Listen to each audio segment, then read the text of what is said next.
What would you say to your 12-year-old self? This simple yet profound question has sent me on a journey back to childhood to find healing for today. I'm Mike Nicholson, a lifelong educator with over 25 years devoted to young minds. I'm here to celebrate those dedicated to the service of young people and to delve into how they navigate their personal healing amidst the childhood pain they witness in their daily lives. Together, we forge actionable steps to kickstart the healing journey for the young people of today. Join me as I speak with teachers, mental health professionals, coaches, and more, and uncover the wisdom they would share with their 12-year-old selves.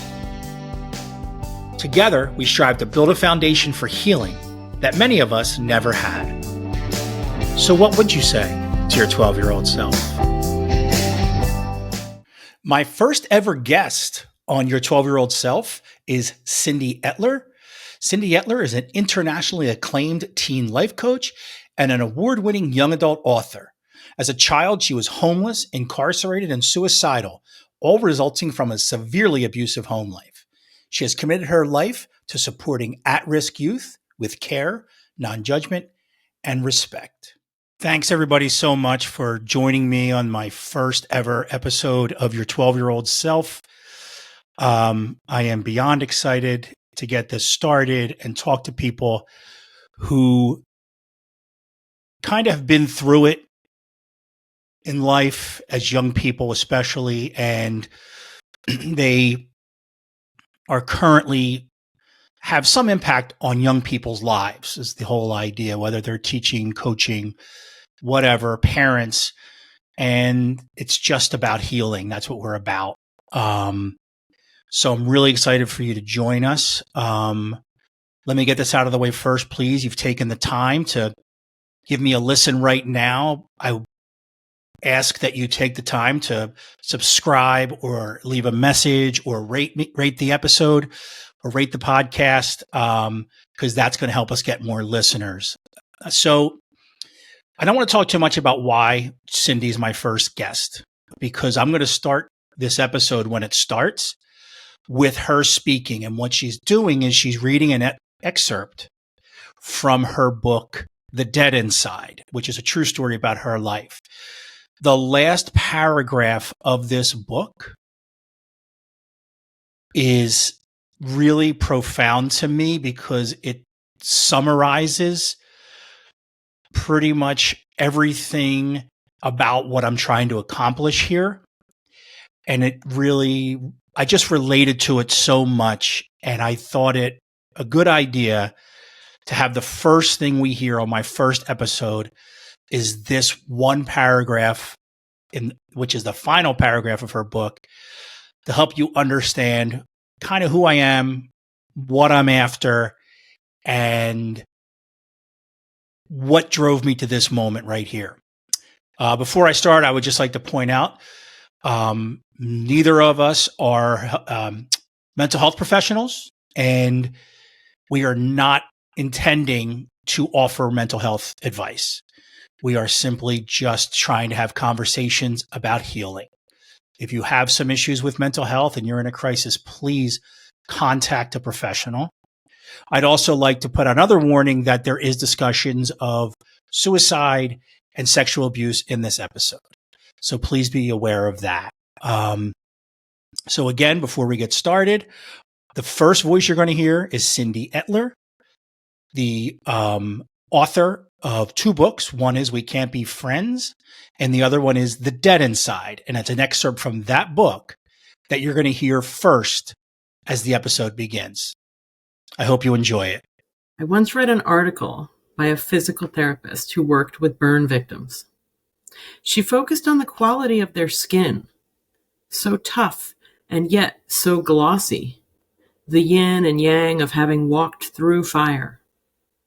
In that fire-hardened skin, I saw a metaphor for myself, for all of us former straightlings who survived, then went on to thrive. If I'd had an easy childhood, I wouldn't have become the rebel I am, always grinning, always grateful.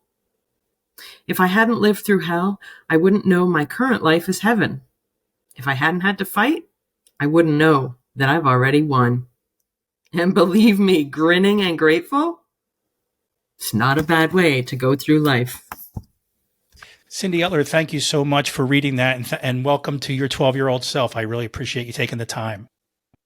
Yeah, I'm psyched to be here. So I had you start with that because, and that is from Cyndy's book, The Dead Inside, and it's a memoir from when she was a young child, and we'll get into that a little bit. But I had you read that because the journey I'm taking with this podcast and with my life that we'll have that conversation. You just encapsulated it there, right? Like last couple years ago, I retired early from a career in education as an administrator and a teacher. And what I realized was after I got out, the reflection was, why did I go into it? I really thought about it. And what I thought most about was something that I keep referring to as a proximity to pain that I had, like the pain of young people. And because in the role as an administrator or vice principal, whatever, you worked in schools, you see it all. And you see where those children come from in the day, in the morning, and where they're going home to. And it's heartbreaking. And now that I'm out and I'm reflecting and I'm still continuing my own healing journey, as we all are, I thinking about what that did to me, having that proximity to the pain and how it affected me. And not only that, all I could think about is how much I couldn't do for those kids. And so that's what leads me here, right? I have my own childhood trauma. I go into a world of trying to help people. And then I better myself, and then I try to improve myself, and then go into trying to help people. And that's where we are here, trying to help people. Put more simply, you wrote this in your book as well. It's a little formula. Things are really hard, plus figuring out how to be okay equals helping others be okay too. So can you talk about that little formula for a little bit? Because that's where I am with this entire journey I'm on. Yeah, I when I was studying to become a teen life coach, I learned there is psych research on why some people get through a mess of a childhood and turn out okay, and why some people kind of crash and burn. One of the factors is a person being able to take the childhood trauma and reframe it into something, I don't want to say positive, but to reframe it into something else. I did that really early on. My interpretation of my life is, oh, duh, I don't really have a religious belief, but like, oh, yeah, okay, I was put here to help kids. And to help kids, I have to have empathy for them and understand without judging. How do you get that? You get that by living it. Mm-hmm. So that's how I interpret it. So in my work with kids, kids respond to me really differently because I'm not coming from up here looking down at them. Oh, you should do this because what I learned says so. I'm like, here, yo, I get it. And then we take it from there. So people are much more receptive. Yeah. I'm sorry. Go. Please continue. No. People are much more receptive to a peer as opposed to a boss. And if we're talking about teenagers, oh, forget it. I'm not taking direction, but I'll hear you if you know what I'm talking about. So amazing. I want to kind of break this up this way. Almost like this little formula, I want to break up this episode that way. I want to talk about how things were really hard with you. Be as vulnerable as you like. You don't have to, if you're not comfortable with that, that's fine. And then I want to talk about how you figured out how to be okay. And then talk about what you're doing for young people, right? Yeah. The whole idea of this is for people who work with young people, who work with anybody who works with young people, just to have an open, vulnerable conversation about what that means to us, what that does for us, and what it does to us. So let me start by asking you this question. Tell me about your life at 12 years old. Woo! Okay. So at 12, I was living with some monsters. It was a mother who had issues that were not diagnosed, but they were really bad. And the man she married out of her own needs to have a roof over her head, and they got together because I think he wanted access to little girls. What was in it for her was, okay, I am a single mother and I'm dead broke. This person has a roof. So that was how I landed there. 12 years old, living with them, hitting puberty, really starting to fight back.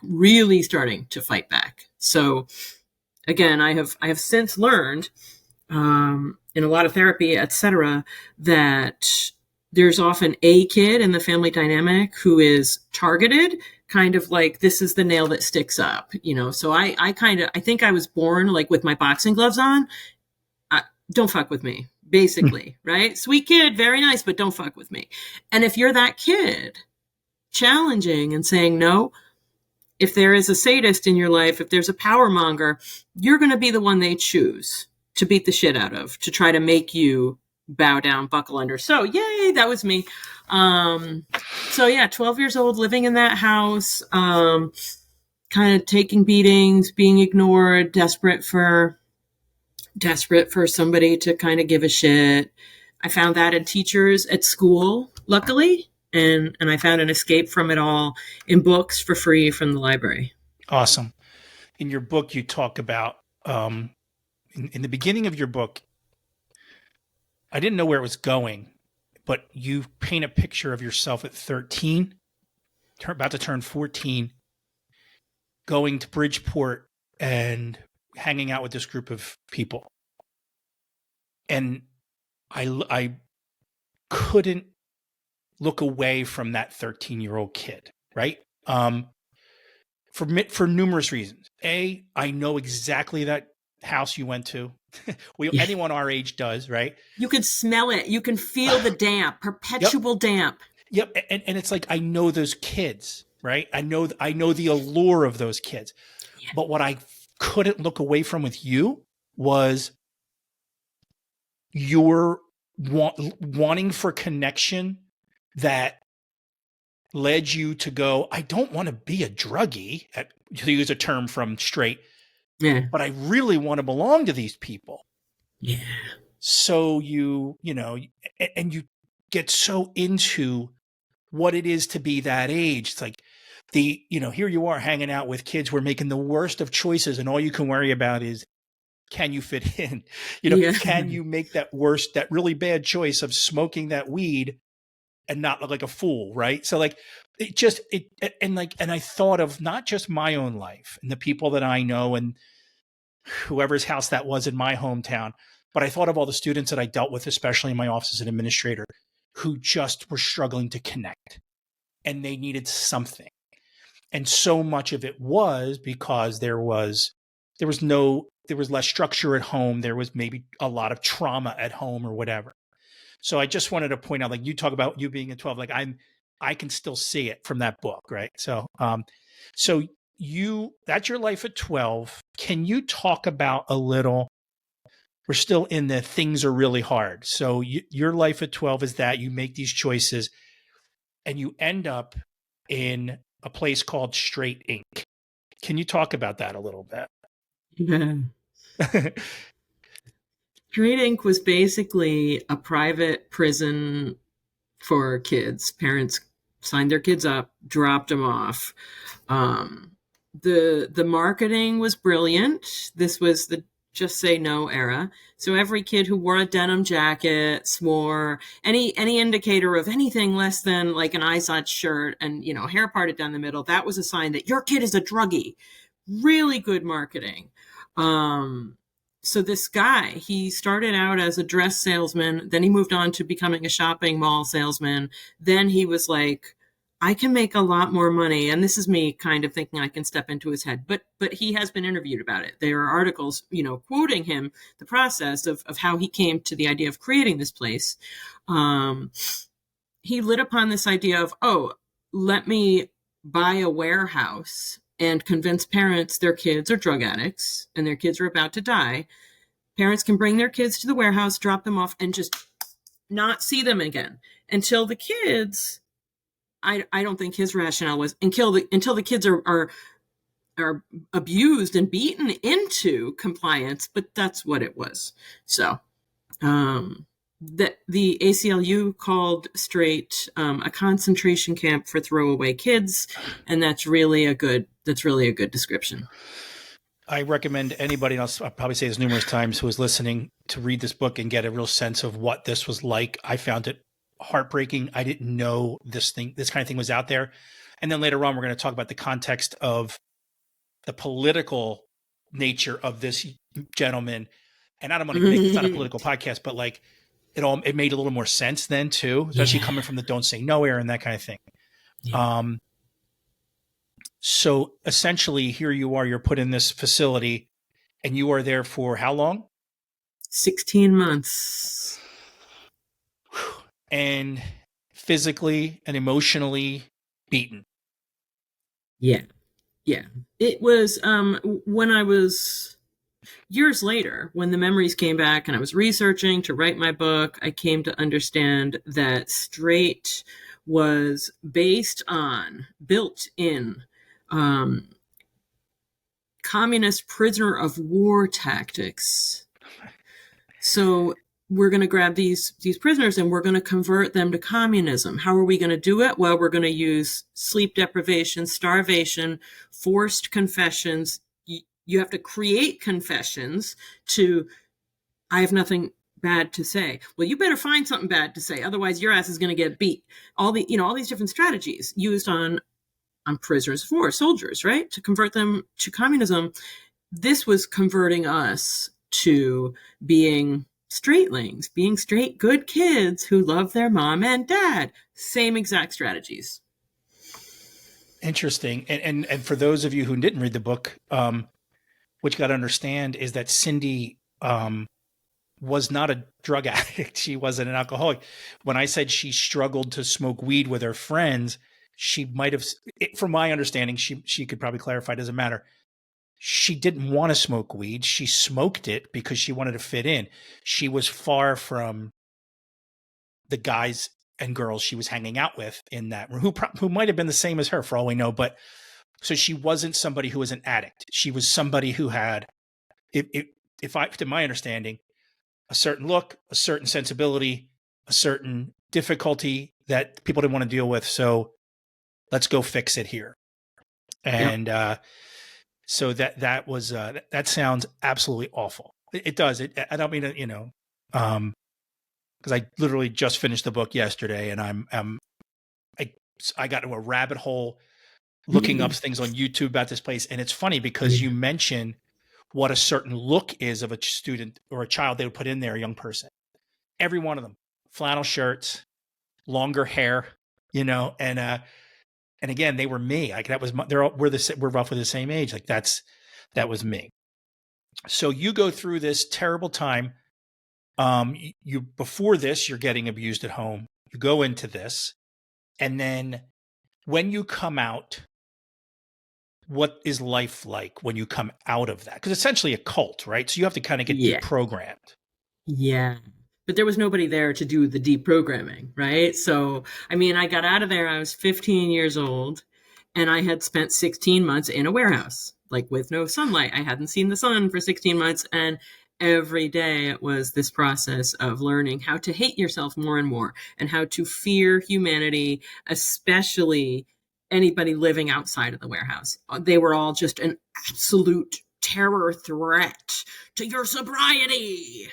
Right. So I got out of there and I had to go back to my high school where these kids, the dynamic of high school, everybody has a certain category that they fall into. Everybody has a sort of persona. And then if somebody disappears, that's a hot topic. And all kinds of stuff goes around about what happened, where this person went, all this, right? I just disappeared and nobody had any idea. Nobody was able to contact my fucked up household to find out. Okay. So then I suddenly reappear. This is hot. This is like National Enquirer level. She's back. And I'm like, I cannot talk to you. Talking to you is not in my best interest. Just weird. So I was like suicidal as fuck. I'm back in my mother's house. Ugh. And all I wanted to do was be back in the warehouse because I had been so brainwashed. It's Stockholm syndrome. Yeah. So So I'm back with my mother going to this. It was hell. It was absolute hell. What I managed to do was find all the AA meetings, like Alcoholics Anonymous, Narcotics, Cocaine Anonymous. To this day, I've never seen cocaine. I was going to Cocaine Anonymous in the hood, right? And those adults, they were nice to me. They were nice. And so I got a little drip feed of reparenting through all the addicts at the anonymous meetings. And they would like pick me up. They would drive out, pick me up, drive me home. It was very healing. That is just an amazing. I overuse the word journey. To find some kind of solace and connection at meetings for addicts, even after having gone through rehab for being an addict, but you weren't an addict. It is just, but it's so amazing because something had to get you to those meetings to find that connection, to find a decent adult in your life. It sounds like Irish Mike that you talk about in the book and things like that. So, wow. Okay. But did you have teachers at the high school when you went back that you could connect with, or guidance counselors or whatever? I had one teacher who was a lifesaver. She just got it. She just knew. I couldn't be in the hallways with those people. The hallways are torture if you're not a popular kid. If you are a cult kid, like wearing your mother's clothes with no makeup on, because makeup is the devil, So I couldn't be in the hallways. I basically spent all the time I could in a stall in the bathroom with my feet up above the level so nobody could see me. And then I would like scurry to class and walk in late. She didn't give me a hard time about being late. It was just like, okay, hi, that kind of thing, right? And I always loved reading. I always loved words. So did she. So she taught vocabulary in a way that it was like the vocab words became a trampoline, boing, boing, like just so, it gave my mind another wonderful thing to do. So there was that process and the education. When she taught literature, she didn't act it out in a pretentious way. She felt it in her body, and she couldn't help being Blanche Dubois because she was feeling it. Like she was an acid trip in the least drug-addled way. And also, she didn't. It's not that I was her favorite or anything, but she pointed out positive in me. She pointed out positive in my writing. And that was the first time in my life that I ever heard anything positive about me other than like, you got a nice rack. So that was amazing. That was such a, I mean, stale old metaphor, the plant that's drying up on your windowsill, one drop of water can do a lot for that almost dead plant. It's interesting because what you're talking about is one of the great. I think it's one of the most wonderful things about people that choose to go into teaching, but it's also one of the greatest tragedies because it is important. And I would always tell young teachers when they were starting out, when I was an administrator or a principal or vice principal, my only advice to them was treat each of these students when they're in your presence as if you're the only person they feel safe with. Because first of all, you might be, but it's just a way to understand that the showing kind of love, and love it's even used in the research for a child in a school, is effective, and not just for their academics, for all of it. But the tragedy, what I'm referring to, is the fact that it's just so hard. For every one of you, there's 5 other kids who didn't get that because they, for whatever reason, it's nobody's fault. Public schools, we don't take care of the entire child. And it's just been, we struggle to do it. I'm saying we don't, we struggle to do it. And again, like you said, you're one of the lucky ones. You were able to get it get that from somebody and also relish in it and thrive from it. So I don't know if that makes any sense to you. It does. It does. And I left teaching eventually because of how administration treated me as an adult. I have an ability to reach all the kids in my class. I taught for 15, 17 years, and I can think of maybe 2 kids who I didn't hit the mark with, who I didn't kind of heal on some level. And this is not bragging. It's that thing that I said. It's what I went through. This is like the one thing I can do, right? Is connect well with kids. When I lived in New England, I hate to, again, make it political. I wasn't like, yay, pro-union. But when I moved down south, I realized, oh my God, it was having the union that kept me safe from adults shitting on me and allowed me to do what I needed to do with kids. When I moved down south, no union, administration, walking into the schools down here was like walking back into Straight Incorporated. I swear to God, it's a programmed thing. We are going to break not the will of these teachers, but we are going to break these teachers and make them so scared and dependent on this miserly little paycheck. And then we're going to pump and create more fear and demand more from them. And I mean, it was crazy. So it killed me, but I had to leave teaching because I couldn't keep walking into a buzzsaw of administration every day in the South. It kills me.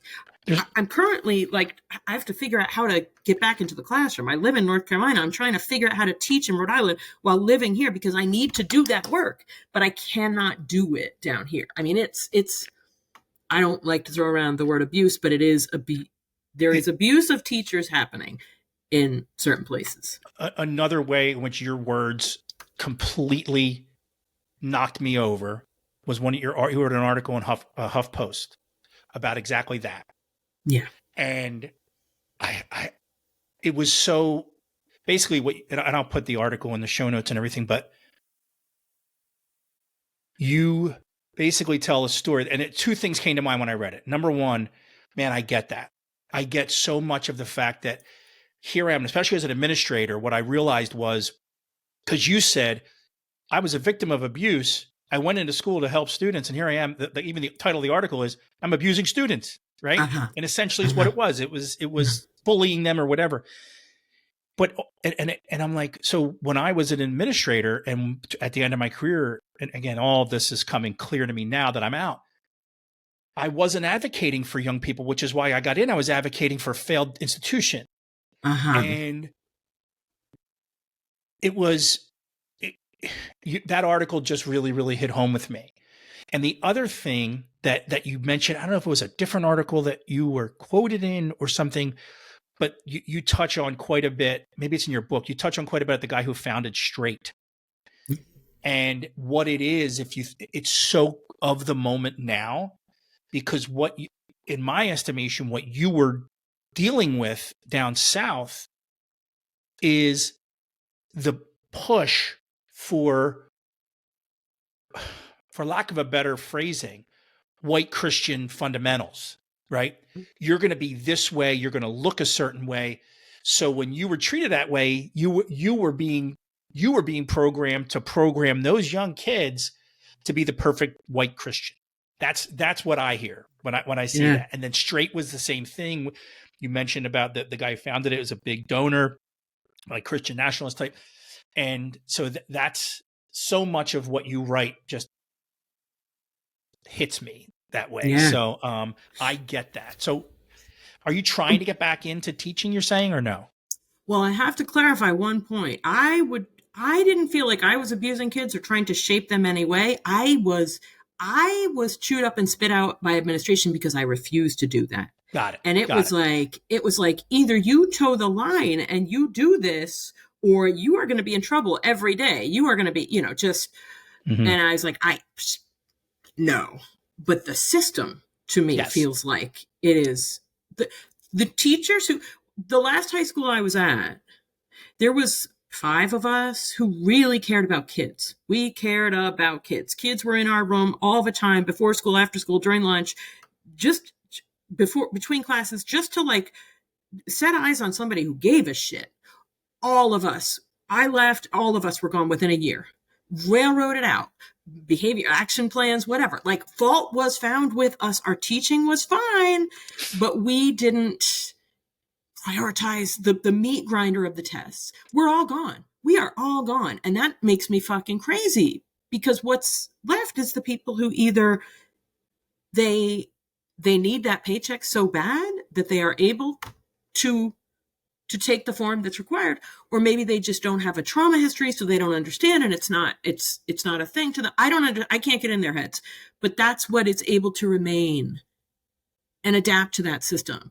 And it makes me fucking crazy. So to answer the question, am I trying to get back in the classroom? I'm trying to figure out how I work one-on-one with kids now as a coach. It's amazing. The changes. Kid will come to me having just attempted suicide. An hour later, they're like, oh, now it all makes sense. And then the next session, they're like, you know what? I'm fine now. I'm all set. I'm not kidding. Like, the training that I received as a coach works miracles, but that's one-on-one. That's kids whose parents find me.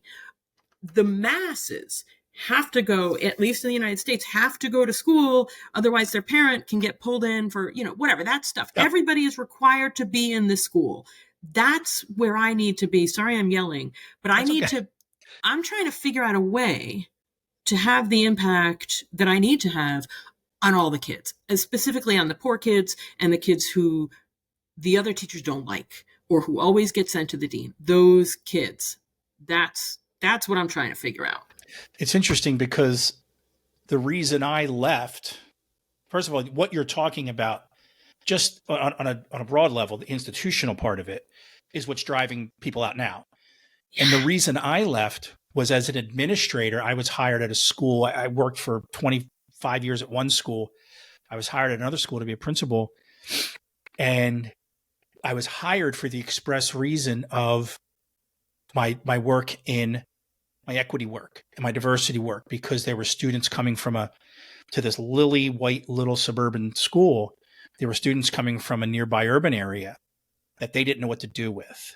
Mm-hmm. And so I guess they thought I could do it, but what ended up happening was I was the administrative equivalent of those 5 teachers that you talked about, right? Mm-hmm. I was the one who was like, my office was always filled with those kids from that urban area. They felt safe there and everything else. But the meat grinder was the status quo in the school.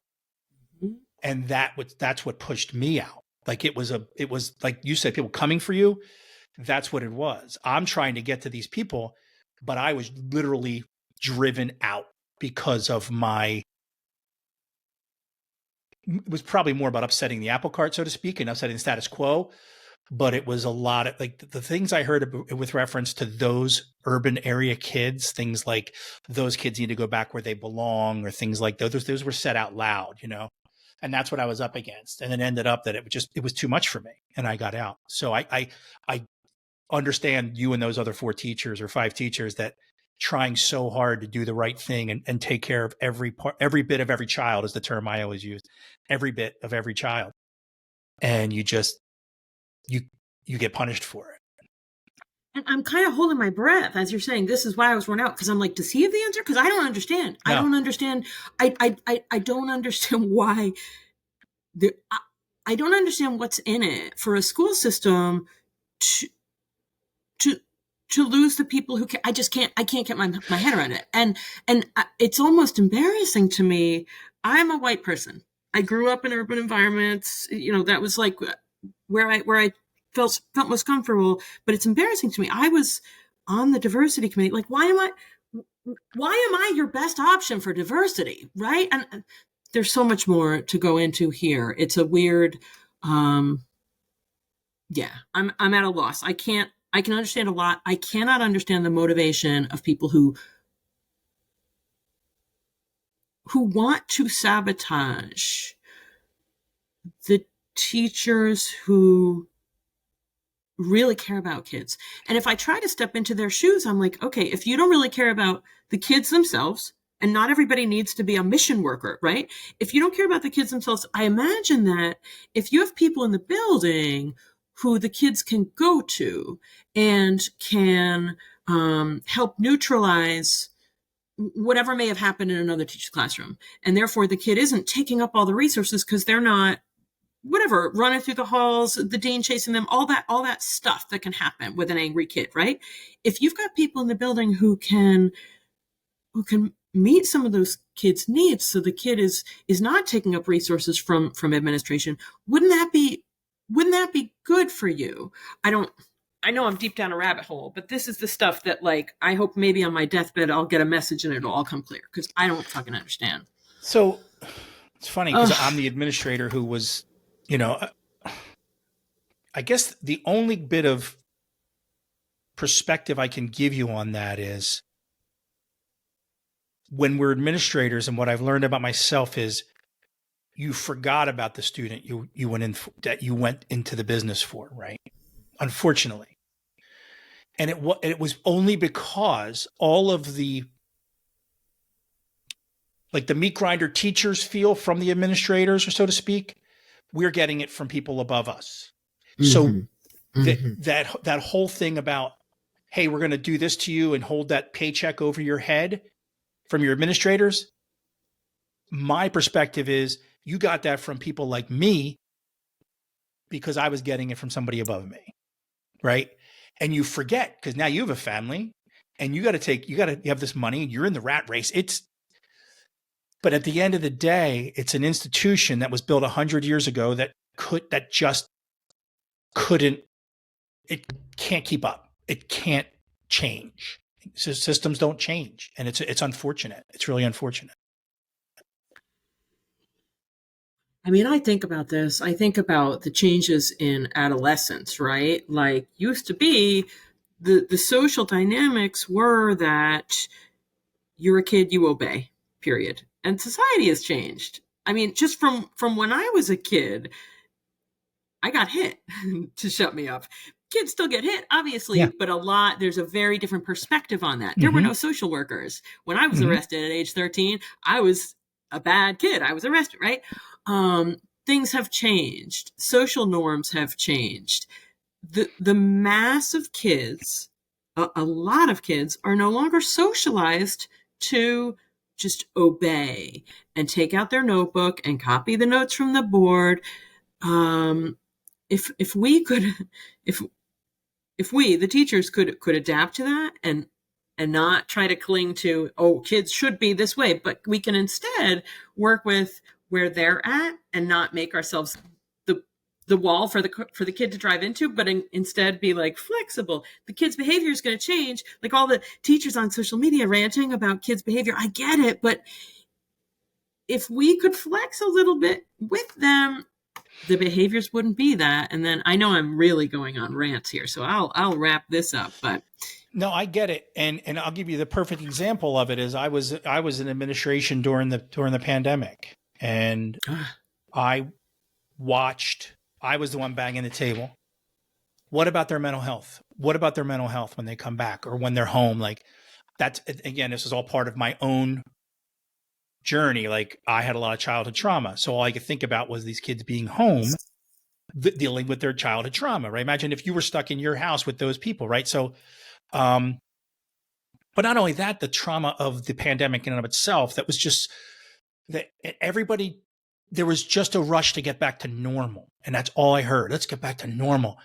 What are you going back to? A failed system? This is an opportunity to make changes. And we just couldn't do it. We just couldn't do it. But let's get off the schools for a second, because there's a few other things I want to talk to you about. I want to know how you go from all of the pain, high school and everything, and then how do you go, because now you're a youth life coach, correct? What's that journey like? Did you go to college? What'd you get degrees in? Like, how do you get out of that mess of what your life was in high school? Yeah. Okay. Well, after high school, I had to take some time to be a fuckhead. Like, I went to college for a year. I got like a full ride at a Southern college because I was a New Englander and they wanted whatever. They had their weird diversity requirements, right? Did not last long in that environment. I mean, racist, homophobic, not the place for me. So from there, I went back to my mother's house and worked like 15 jobs. And then I got the fuck out. I got on a train. I went out west, and I was just a weirdo for, like Portland, Oregon is where I went. And really, that city parented me. Like, that was a soft landing place for a 19-year-old who was like human mincemeat, right? Like, basically an orphan and all this. And I really kind of grew up there. I worked all the time and really kind of grew up there in a lot of ways. And eventually I got sick of like the smell of patchouli and like, dude, whatever. I just like, I'm a fucking Yankee. Can you quit it with the, whatever. So then I moved back to New England. I got nanny jobs. Like, I cleaned rich people's toilets to have a roof over my head. I guess I'm a little bit like my mother, but instead of like, I won't say what came into my head. I kept a roof over my head by cleaning toilets, right? I like ate shit a different way. Yeah. And it was actually this rich, mean woman who said to me, "Why are you doing this? You're so smart." And I was like, she's right. So I went back to school at the age of like 29. It was a toss-up between, I was looking at Wellesley College. I was in Boston. I was looking at Wellesley College, and I was looking at UMass Boston.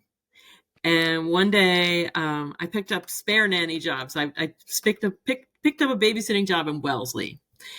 And driving by the campus one day, it was like a main drag. It was like a state road in Massachusetts.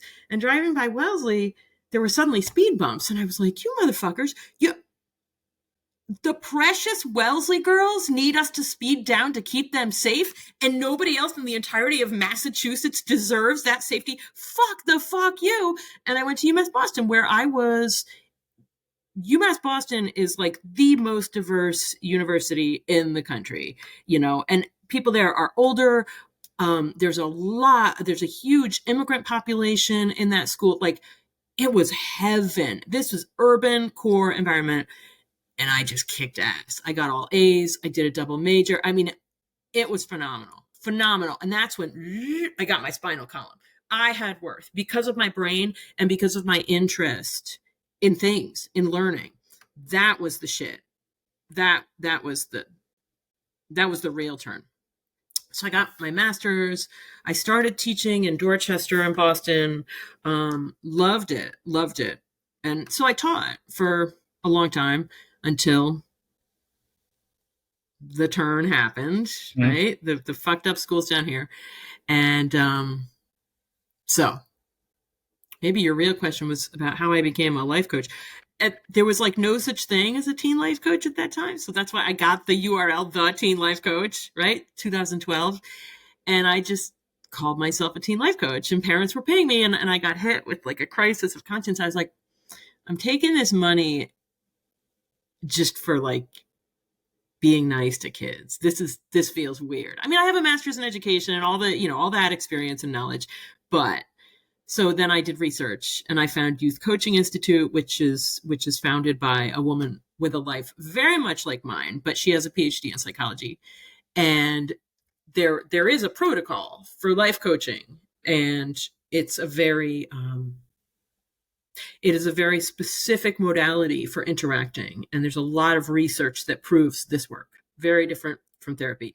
A lot of research that proves the coaching approach really works to create behavioral change and motivation. So I studied my ass off in Youth Coaching Institute, got certified, got double certified. Now here I am.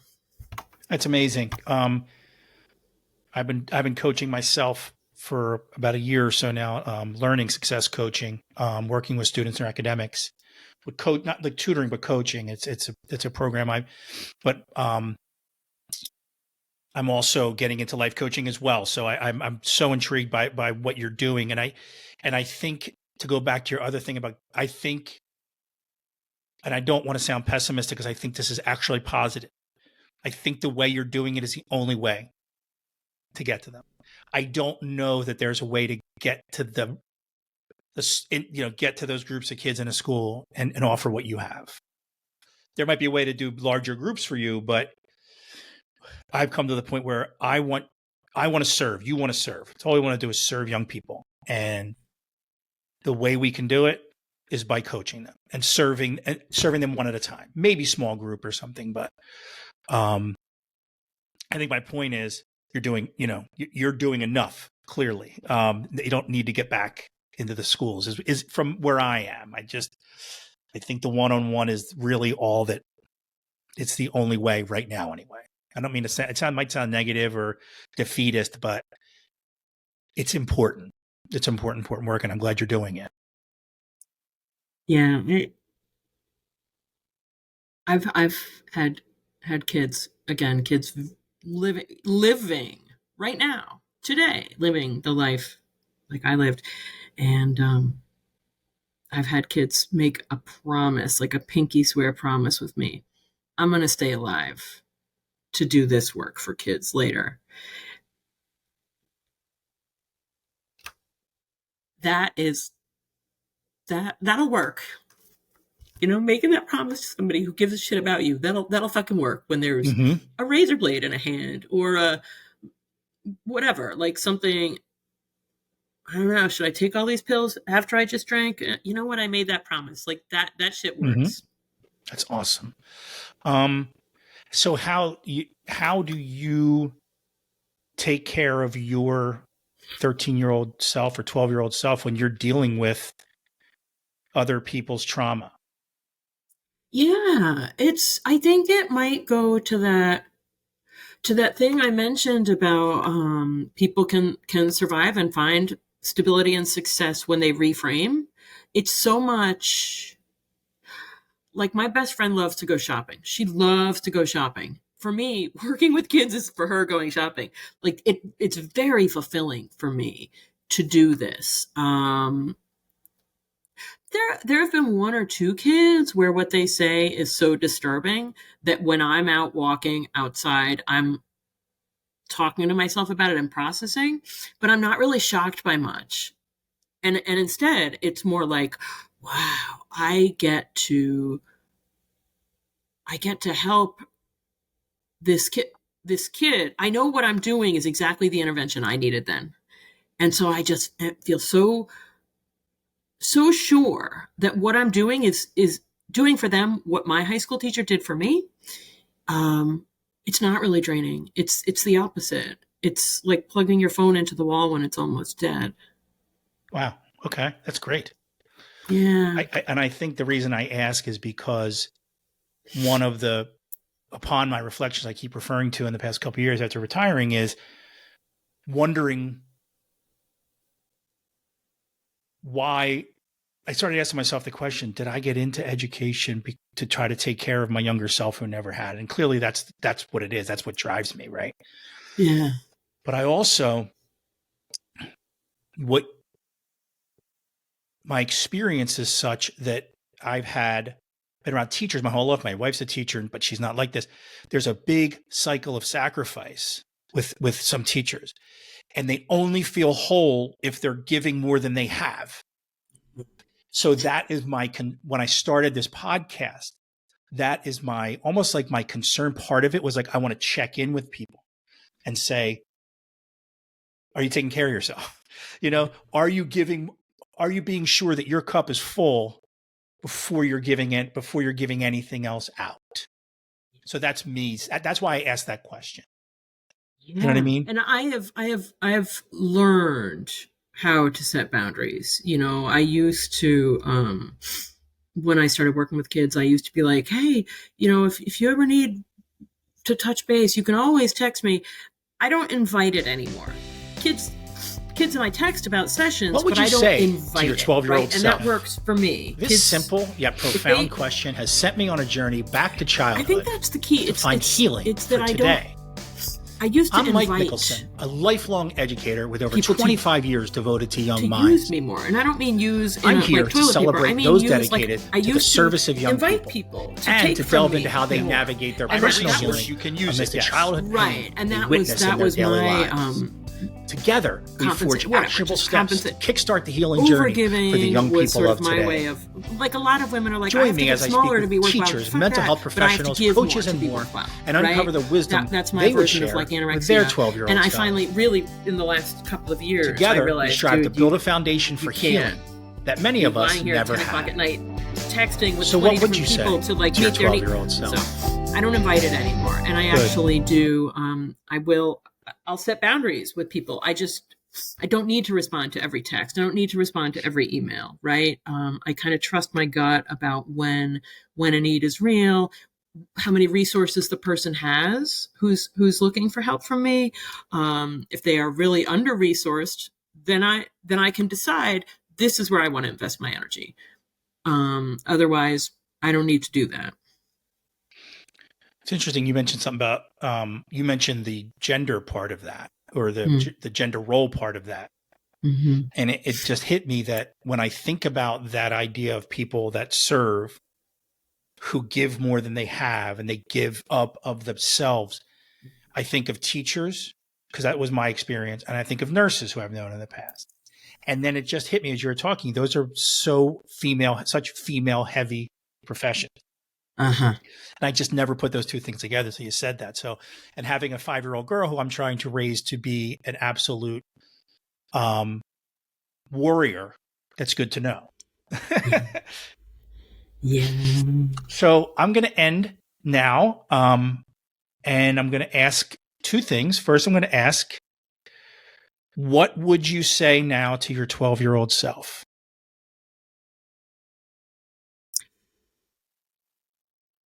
I would say there are adults out there who care and who want nothing from you.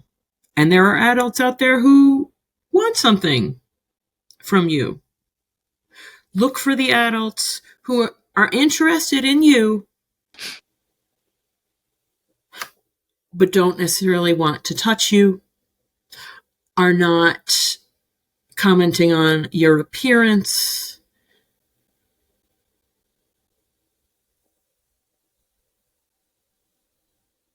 And if you can, spend time with those people and absorb what they say. And if they say positive things about you, let yourself hear it. Let it steep in your head like a tea bag. And if the vibe changes, if they seem to want something from you, if they want to touch you, or they seem to look at your body or comment on your appearance, see if you can find other adults who don't do that. It's a long, long statement. No, I get it. It makes sense. It makes sense. And at the end of ultimately, it's like what you're saying is, and everyone needs an adult in their life, or every child needs a positive adult role in their life.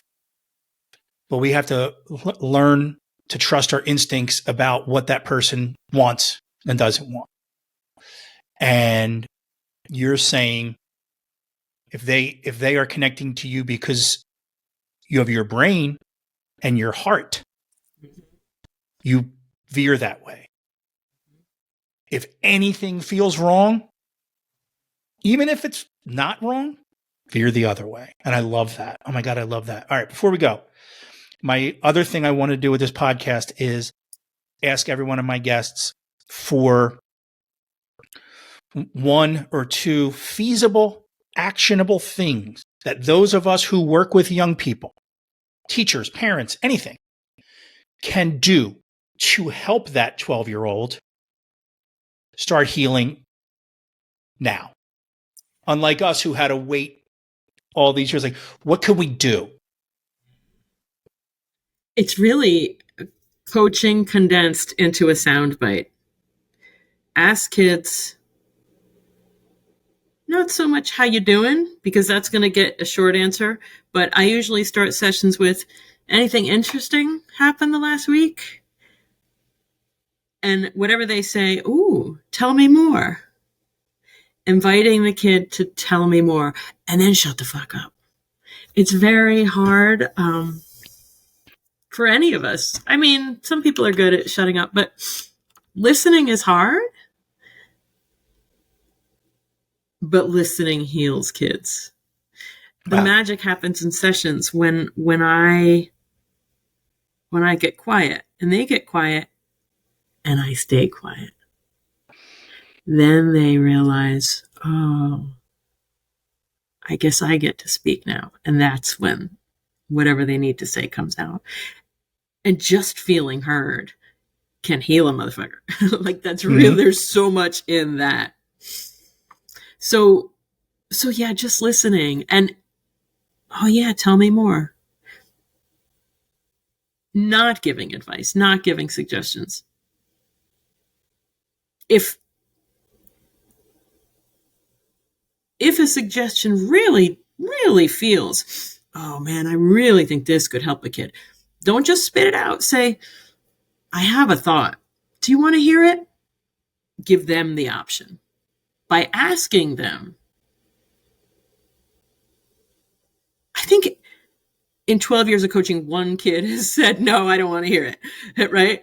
In asking them, it gives them the choice and they'll say yes. And because they said yes, because they had the option, they actually will hear it and digest it. And maybe it'll help them. So that's amazing. Yeah. So it's listening, just listening without judgment, and actively listening is the term I like to use. Are you actively listening without judgment? And are you doing so to really understand what this person is trying to say and thereby understand what they're going through? With that as your only goal, if it's possible. And this takes work. For me, it took training and practice, but in as much as possible, have as your only goal understanding the kid. Not having as a goal to help the kid, because that makes it, maybe what worked for me wouldn't work for that kid. If the only thing I want to do is understand where they're coming from, that's what's going to heal the kid. Cyndy, thank you so much for coming on. I really appreciate it. I can't tell you how much your book meant to me. I can't tell you how much this conversation meant to me. I look forward to speaking to you again, actually. So thank you so much. Yeah, it was great to be here. Thank you. Well, I hope you all enjoyed that as much as I did. I really enjoyed talking with Cyndy. So once again, special thanks to my first ever guest, Cyndy Etler.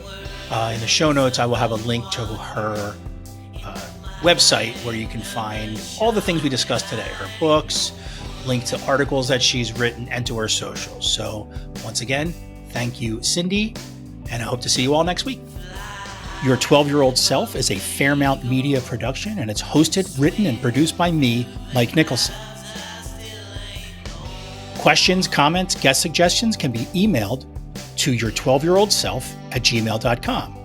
That's your 12-year-old self with the number 12 @gmail.com.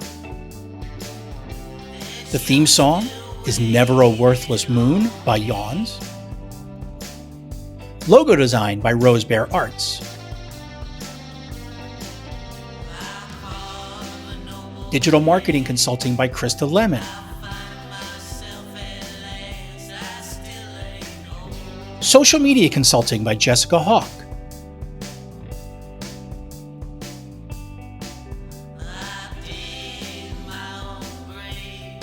Special thanks to Ron Cornwall and Sarah Finney.